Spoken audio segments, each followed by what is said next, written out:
Now, less than a year to go before the Scottish independence vote, and supporters are marking the date with a mass march through the northern capital, Edinburgh.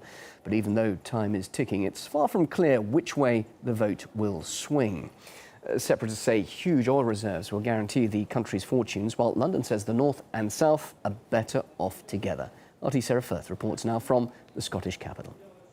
Well, a sea of flags here as the Scottish independence rally gets underway in Edinburgh. Thousands of people turning out in this procession going through the streets where it'll end on Calton Hill, and we'll have talks from the Scottish First Minister Alex Salmond. Earlier on I was talking to the head of the campaign, Blair Jenkins. He said that there is still a long way to go. Well, in fact, Wednesday marks 1 year to go till the 18th of September 2014, when Scottish voters will be asked to vote yes or no.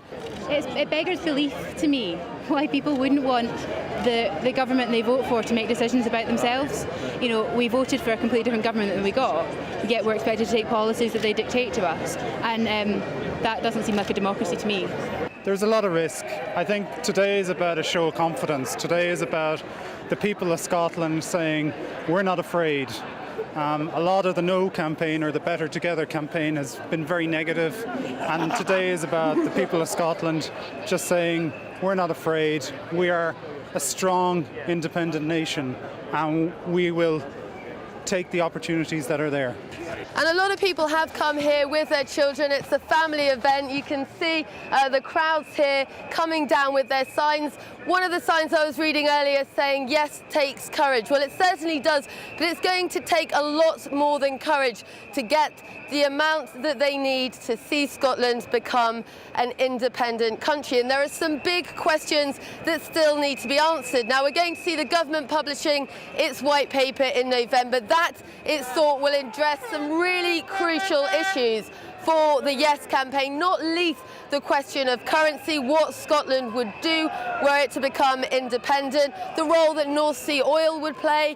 All of those things, it's hoped, will get clarification to that chunk of the population that is as yet still undecided. As we said, this March, 1 year to go till Scotland will be asked to have that yes-no vote. Everything to play for, but today thousands of people turning out to show their support for independence. The British government and unionists have no shortage of reasons as to why Scotland should stay. Among them is the argument that the North, as a small country, simply wouldn't be able to make it on its own, oil or not. But Adam Ramsey, he's co-editor of the Our Kingdom UK political blog, he finds that argument insulting.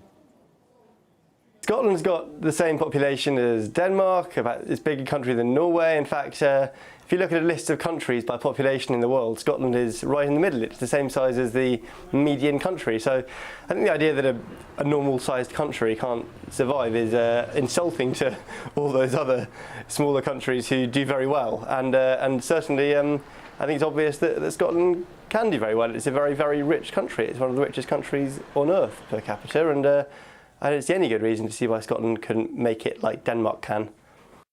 And George Eaton, editor of the Staggers blog at the New Statesman, I spoke to him a little earlier. He's against the independence bid, and he tells us the cultural and economic ties between Scotland and Britain are just too ingrained. I think an independent Scotland would certainly be economically viable, but I think the wider arguments for why the rest of the UK and Scotland are better off together outweigh the arguments put forward by the nationalist side.